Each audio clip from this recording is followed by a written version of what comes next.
Sailing Alone Around the World by Joshua Slocum. Chapter 13, consisting of Samoan Royalty, King Malietoa, Goodbye to Friends at Vailima, Leaving Fiji to the south, Arrival at Newcastle, Australia, The Yachts of Sydney, A Ducking on the Spray, Commodore Foy presents the sloop with a new suit of sails, On to Melbourne, A Shark that proved to be valuable, A Change of Course, The Rain of Blood, in Tasmania. At Apia I had the pleasure of meeting Mr. A. Young, the father of the late Queen Margaret, who was Queen of Manua from 1891 to 1895. Her grandfather was an English sailor who married a princess. Mr. Young is now the only survivor of the family, two of his children, the last of them all, having been lost in an island trader which a few months before had sailed, never to return. Mr. Young was a Christian gentleman, and his daughter Margaret was accomplished in graces that would become any lady. It was with pain that I saw in the newspapers a sensational account of her life and death, evidently taken from a paper in the supposed interest of a benevolent society, but without foundation in fact. And the startling headline saying, "Queen Margaret of Manua is dead," could hardly be called news in 1898, the Queen having then been dead 3 years. While hobnobbing, as it were, with royalty, I called on the King himself, the late Malietoa. King Malietoa was a great ruler. He never got less than $45 a month for the job, as he told me himself, and this amount had lately been raised, so that he could live on the fat of the land, and not any longer be called Tin of Salmon Malietoa by graceless beachcombers. As my interpreter and I entered the front door of the palace, the King's brother, who was Viceroy, sneaked in through a tarroa patch by the back way, and sat cowering by the door while I told my story to the King. Mr. W. of New York, a gentleman interested in missionary work, had charged me when I sailed to give his remembrance to the King of the Cannibal Islands. Other islands, of course, being meant, but the good King Malietoa, notwithstanding that his people had not eaten a missionary in 100 years, received the message himself, and seemed greatly pleased to hear so directly from the publishers of the Missionary Review, and wished me to make his compliments in return. His Majesty then excused himself while I talked with his daughter, the beautiful Feemu Sami, a name signifying to make the sea burn, and soon reappeared in the full dress uniform of the German Commander-in-Chief, Emperor William himself, for stupidly enough I had not sent my credentials ahead that the King might be in full regalia to receive me. Calling a few days later to say goodbye to Feemu Sami, I saw King Malietoa for the last time. Of the landmarks in the pleasant town of Apia, my memory rests first on the little school just back of the London Missionary Society coffee house and reading rooms, where Mrs. Bell taught English to about 100 native children, boys and girls. Brighter children you will not find anywhere. "Now, children," said Mrs. Bell, when I called one day, "let us show the captain that we know something about the Cape Horn he passed in the Spray." At which a lad of 9 or 10 years stepped nimbly forward and read Basil Hall's fine description of the Great Cape, and read it well. He afterwards copied the essay for me in a clear hand. Calling to say goodbye to my friends at Vailima, I met Mrs. Stevenson in her Panama hat, and went over the estate with her. Men were at work clearing the land, and to one of them she gave an order to cut a couple of bamboo trees for the spray from a clump she had planted 4 years before, and which had grown to the height of 60 feet. I used them for spare spars, and the butt of one made a serviceable jibboom on the homeward journey. I had then only to take Ava with the family and be ready for sea. This ceremony, important among Samoans, was conducted after the native fashion. A Triton horn was sounded to let us know when the beverage was ready, and in response we all clapped hands. The bout being in honour of the spray, it was my turn first, after the custom of the country, to spill a little over my shoulder, but having forgotten the Samoan for "let the gods drink," I repeated the equivalent in Russian and Chinook, as I remembered a word in each, whereupon Mr. Osborne pronounced me a confirmed Samoan. Then I said "Tofar" to my good friends of Samoa, and all wishing the spray bon voyage, she stood out of the harbour August 20, 1896, and continued on her course. A sense of loneliness seized upon me as the islands faded astern, and as a remedy for it I crowded on sail for lovely Australia, which was not a strange land to me, but for long days in my dreams Vailima stood before the prow.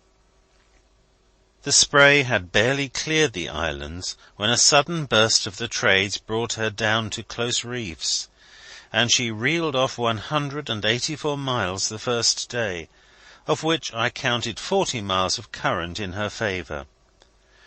Finding a rough sea, I swung her off free and sailed north of the Horn Islands, also north of Fiji instead of south as I had intended, and coasted down the west side of the archipelago. Thence I sailed direct for New South Wales, passing south of New Caledonia, and arrived at Newcastle after a passage of 42 days, mostly of storms and gales. One particular severe gale, encountered near New Caledonia, foundered the American clipper ship Patrician further south. Again, nearer the coast of Australia, when, however, I was not aware that the gale was extraordinary, a French mail steamer from New Caledonia for Sydney, blown considerably out of her course, on her arrival reported it an awful storm, and to inquiring friends said, "Oh my! We don't know what has become of the little sloop Spray. We saw her in the thick of the storm." The Spray was all right, lying to like a duck. She was under a goose's wing mainsail, and she had a dry deck, while her passengers on the steamer, I heard later, were up to their knees in water in the saloon. When their ship arrived at Sydney, they gave the captain a purse of gold for his skill and seamanship in bringing them safe to port. The captain of the Spray got nothing of this sort. In this gale I made the land about Seal Rocks, where the steamship Catherton, with many lives, was lost a short time before. I was many hours off the rocks, beating back and forth, but weathered them at last. I arrived at Newcastle in the teeth of a gale of wind. It was a stormy season. The Government pilot, Captain Cumming, met me at the harbour bar, and with the assistance of a steamer carried my vessel to a safe berth. Many visitors came on board, the first being the United States Consul, Mr. Brown. Nothing was too good for the Spray here. All Government dues were remitted, and after I had rested a few days, a port pilot with a tug carried her to sea again, and she made along the coast towards the harbour of Sydney, where she arrived on the following day, October 10, 1896. I came to in a snug cove near Manderley for the night, the Sydney Harbour police boat giving me a pluck into anchorage, while they gathered data from an old scrapbook of mine which seemed to interest them. Nothing escapes the vigilance of the New South Wales police. Their reputation is known the world over. They made a shrewd guess that I could give them some useful information, and they were the first to meet me. Someone said they came to arrest me and... well, let it go at that. Summer was approaching, and the harbour of Sydney was blooming with yachts. Some of them came down to the weather-beaten Spray and sailed round her at Shalcott, where she took a berth for a few days. At Sydney I was at once among friends. The Spray remained at the various watering places in the great port for several weeks, and was visited by many agreeable people, frequently by officers of HMS Orlando and their friends. Captain Fisher, the commander, with a party of young ladies from the city and gentlemen belonging to his ship, came one day to pay me a visit in the midst of a deluge of rain. I never saw it rain harder, even in Australia. But they were out for fun, and rain could not dampen their feelings, however hard it poured. But as ill luck would have it, a young gentleman of another party on board, in the full uniform of a very great yacht club, with brass buttons enough to sink him, stepping quickly to get out of the wet, tumbled holus-bolus, head and heels, into a barrel of water I had been coopering, and being a short man, was soon out of sight, and nearly drowned before he was rescued. It was the nearest to a casualty on the Spray in her whole course, so far as I know. The young man, having come on board with compliments, made the mishap most embarrassing. It had been decided by his club that the Spray could not be officially recognized, for the reason that she brought no letters from yacht clubs in America. And so I say it seemed all the more embarrassing and strange that I should have caught at least one of the members in a barrel, and two when I was not fishing for yachtsmen. The typical Sydney boat is a handy sloop of great beam and enormous sail-carrying power, but a capsize is not uncommon, for they carry sail like Vikings. In Sydney I saw all manner of craft, from the smart steam launch and sailing cutter to the smallest sloop and canoe pleasuring on the bay. Everybody owned a boat. If a boy in Australia has not the means to buy him a boat, he builds one, and it is usually not one to be ashamed of. The Spray shed her Joseph's coat, the Fuego mainsail, in Sydney, and wearing a new suit, the handsome present of Commodore Foy, she was flagship of the Johnston Bay Flying Squadron when the circumnavigators of Sydney Harbour sailed in their annual regatta. They recognized the Spray as belonging to a club of her own, and with more Australian sentiment than fastidiousness, gave her credit for her record. Time flew fast those days in Australia, and it was December 6, 1896, when the Spray sailed from Sydney. My intention was now to sail round Cape Leeuwin, direct for Mauritius on my way home, and so I coasted along towards Bass Strait in that direction. There was little to report on this part of the voyage, except changeable winds, busters, and rough seas. The 12th of December, however, was an exceptional day, with a fine coast wind north-east. The Spray early in the morning passed Twofold Bay, and later Cape Bundoro in a smooth sea with land close aboard. The lighthouse on the cape dipped a flag to the Spray's flag, and children on the balconies of a cottage near the shore waved handkerchiefs as she passed by. There were only a few people all told on the shore, but the scene was a happy one. I saw festoons of evergreen in token of Christmas near at hand.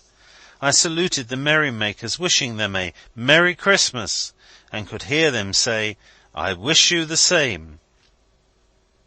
From Cape Bundoro I passed by Cliff Island in Bass Strait, and exchanged signals with the light-keepers while the Spray worked up under the island. The wind howled that day, while the sea broke over their rocky home. A few days later, December 17, the Spray came in close under Wilson's Promontory, again seeking shelter.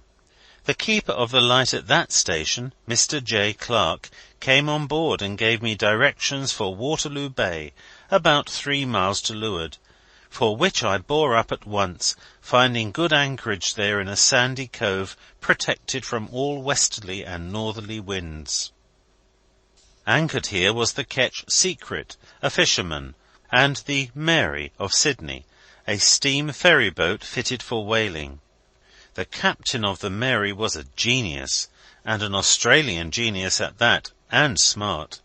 His crew, from a sawmill up the coast, had not one of them seen a live whale when they shipped, but they were boatmen after an Australian's own heart, and the captain had told them that to kill a whale was no more than to kill a rabbit. They believed him, and that settled it. As luck would have it, the very first one they saw on their cruise, although an ugly humpback, was a dead whale in no time. Captain Young, the master of the Mary, killing the monster at a single thrust of a harpoon. It was taken in tow for Sydney, where they put it on exhibition. Nothing but whales interested the crew of the gallant Mary, and they spent most of their time here gathering fuel alongshore for a cruise on the grounds off Tasmania. Whenever the word whale was mentioned in the hearing of these men, their eyes glistened with excitement. We spent 3 days in the quiet cove, listening to the wind outside. Meanwhile Captain Young and I explored the shores, visited abandoned miners' pits, and prospected for gold ourselves. Our vessels, parting company the morning they sailed, stood away like sea-birds, each on its own course. The wind for a few days was moderate, and with unusual luck of fine weather, the Spray made Melbourne Heads on the 22nd of December, and, taken in tow by the steam tug Racer, was brought into port. Christmas Day was spent at a berth in the River Yarrow, but I lost little time in shifting to St. Kilda, where I spent nearly a month. The Spray paid no port charges in Australia or anywhere else on the voyage, except at Pernambuco, till she poked her nose into the Custom House at Melbourne, where she was charged tonnage dues, in this instance 6pence a ton on the gross. The collector extracted 6 shillings and 6pence, taking off nothing for the fraction under 13 tons, her exact gross being 12.70 tons. I squared the matter by charging people 6pence each for coming on board, and when this business got dull, I caught a shark and charged them 6pence each to look at that. The shark was 12 feet 6 inches in length, and carried a progeny of 26, not one of them less than 2 feet in length. A slit of a knife let them out in a canoe full of water, which changed constantly, kept them alive one whole day. In less than an hour from the time I heard of the ugly brute, it was on deck and on exhibition, with rather more than the amount of the Spray's tonnage dues already collected. Then I hired a good Irishman, Tom Howard by name, who knew all about sharks, both on the land and in the sea, and could talk about them, to answer questions and lecture. When I found that I could not keep abreast of the questions, I turned the responsibility over to him. Returning from the bank, where I had been to deposit money early in the day, I found Howard in the midst of a very excited crowd, telling imaginary habits of the fish. It was a good show. The people wished to see it, and it was my wish that they should, but owing to his over-stimulated enthusiasm, I was obliged to let Howard resign. The income from the show and the proceeds of the tallow I had gathered in the Strait of Magellan, the last of which I had disposed of to a German soap boiler at Samoa, put me in ample funds. January 24, 1897, found the Spray again in tow of the tug Racer, leaving Hobson's Bay after a pleasant time in Melbourne and St. Kilda, which had been protracted by a succession of south-west winds that seemed never ending. In the summer months, that is December, January, February, and sometimes March, east winds are prevalent through Bass Strait and round Cape Leeuwin. But owing to a vast amount of ice drifting up from the Antarctic, this was all changed now, and emphasized with much bad weather, so much that I considered it impracticable to pursue the course further. Therefore, instead of thrashing round cold and stormy Cape Leeuwin, I decided to spend a pleasanter and more profitable time in Tasmania, waiting for the season for favourable winds through Torres Strait, by way of the Great Barrier Reef, the route I finally decided on. To sail this course would be taking advantage of anticyclones which never fail, and besides it would give me the chance to put foot on the shores of Tasmania, round which I had sailed years before. I should mention that while I was at Melbourne there occurred one of those extraordinary storms, sometimes called rain of blood, the first of the kind in many years about Australia. The blood came from a fine brick-dust matter afloat in the air from the deserts. A rainstorm settling in brought down this dust simply as mud. It fell in such quantities that a bucketful was collected from the sloop's awnings, which was spread at the time. When the wind blew hard, and I was obliged to furl awnings, her sails unprotected on the booms got mud-stained from clew to earring. The phenomena of dust storms, well understood by scientists, are not uncommon on the coast of Africa. Reaching some distance out over the sea, they frequently cover the track of ships, as in the case of the one through which the Spray passed in the earlier part of her voyage. Sailors no longer regard them with superstitious fear, but our credulous brothers of the land cry out, "Rain of blood!" at the first splash of the awful mud. The Rip off Port Phillip Heads, a wild place, was rough when the Spray entered Hobson's Bay from the sea, and was rougher when she stood out. But with sea room and under sail she made good weather immediately after passing it.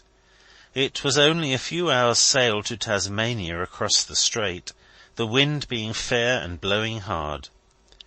I carried the St. Kilda shark along, stuffed with hay, and deposed it to Professor Porter, the curator of the Victoria Museum of Launceston, which is at the head of the Tamar. For many a long day to come may be seen there the shark of St. Kilda. Alas! The good but mistaken people of St. Kilda, when the illustrated journals with pictures of my shark reached their newsstands, flew into a passion, and swept all the papers containing mention of fish into the fire, for St. Kilda was a watering place, and the idea of a shark there. But my show went on. The Spray was berthed on the beach at a small jetty at Launceston, while the tide driven in by the gale that brought her up the river was unusually high, and she lay there hard and fast, with not enough water around her at any time after to wet one's feet till she was ready to sail. Then, to float her, the ground was dug from under her keel. In this snug place I left her in charge of 3 children, while I made journeys among the hills, and rested my bones for the coming voyage on the moss-covered rocks at the gorge hard by, and among the ferns I found wherever I went. My vessel was well taken care of. I never returned without finding that the decks had been washed, and that one of the children, my nearest neighbour's little girl from across the road, was at the gangway attending to visitors, while the others, a brother and sister, sold marine curios such as were in the cargo on ship's account. They were a bright, cheerful crew, and people came a long way to hear them tell the story of the voyage, and of the monsters of the deep the captain had slain. I had only to keep myself away to be a hero of the first water, and it suited me very well to do so, and to rusticate in the forests and among the streams. End of chapter 13. Recording by Alan Chant in Tunbridge, Kent, England. www.sevenoaksprep.kent.sch.uk UK.